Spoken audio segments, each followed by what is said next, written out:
at the point where they got into this administration. Agriculture grew by 180% last year.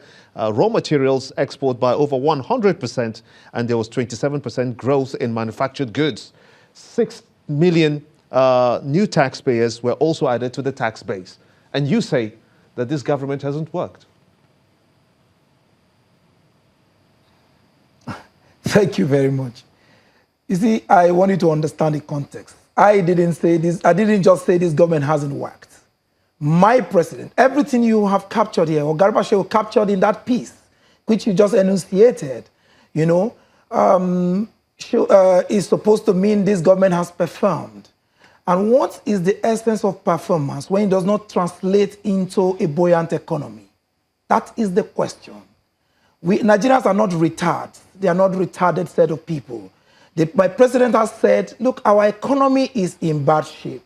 You have mentioned A, B, C, D, and E, and F. Yet, the economy is in bad shape. What have you done? What have you achieved? What can you do without an economy that is functional?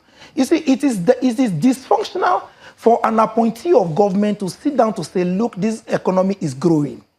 And the man who was elected to run the economy and manage the country has confessed to say that, look, our economy is in bad shape. So who do we believe? Who should we believe? Is it not the man we voted to power? Should we believe the man who is being paid to speak? The answer is no. You see, Nigerians are tired of this mantra, oh, PDP ruined the economy, PDP government did this, that to the economy. That is not the issue. What have you done? And I salute the courage of the president. When he started in Poland, he said, from today, I'm not going to talk about the past administration. I want to focus on governance and all that. And Nigerians were excited. Only for them, again, a few days ago, at the meeting with the governors, for him to go back to his words. But we are not surprised.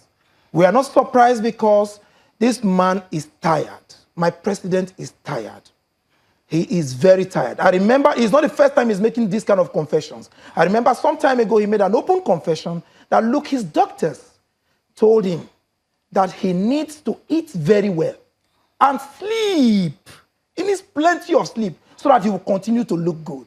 And as such, for me and for most Nigerians, our president deserves a good rest. And that rest can only take place in Daura, not in Aso Rock. That is the problem. You see, so the issue is beyond Garba Shehu and Frank Shaibu.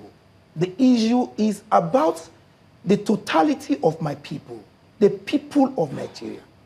Over 200 million people out there. Our teeming youths are unemployed. So many homes have not been able to pay school fees. Yet you say our economy is growing. So many children didn't write the last examination because their parents couldn't pay school fees. Then you woke up one day and introduced what you call the trader money. We remember the old people's bank under a military regime. People go to the banks to take small loans, small and medium, small loans for their small businesses. But today, my vice president moves from one market to the other, distributing handouts in what they call trader money, just to curry votes for their party because they know that they have failed. And the question is this, sir. I put it to you and I tell most Nigerians, I want to remind them, because their action today reminds me of the failing Marxist government under Joseph Stalin. I remember that time in our book where he practically came to one of the meetings with a live chicken. And his cabinet members were shocked. What is our leader doing with a live chicken in a cabinet meeting? He told them to watch and see. Because the government was crumbling. He started pulling out the feathers one after the other.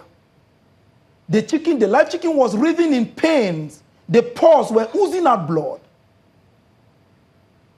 And when he was done, he threw the chicken to the floor. While the chicken was moving, Joseph Stalin stood up with feed in his hand, corn in his hand. He started spraying it on the floor. And the same chicken that he punished gruesomely started running after him and eating the feed.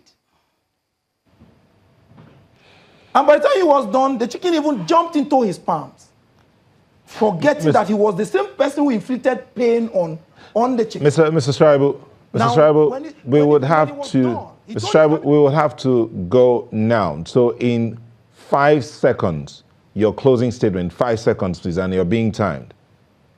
simple. Yeah, I'll do that in 5 seconds. He said, Please. you know what I just did is simple.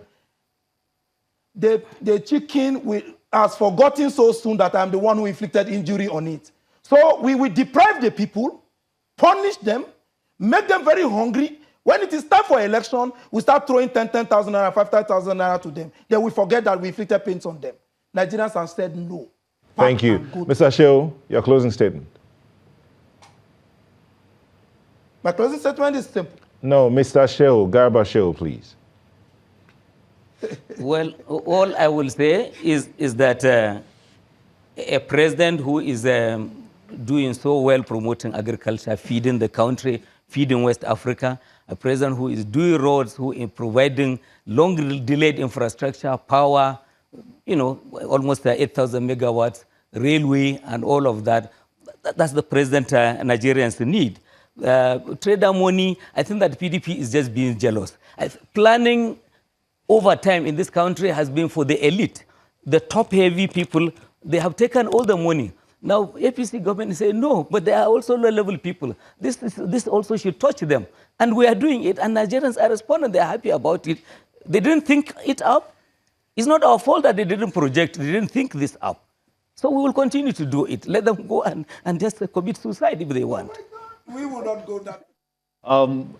Okay, we'll just have to thank you very much for giving us your views. Garba Shehu, the Senior Special Assistant to the President on Media and Publicity, as well as Frank Shuaibu, the Special Advisor on Public Communications to Atiku Abubakar, the PDP presidential candidate. Thank you so much indeed, gentlemen, for talking to us.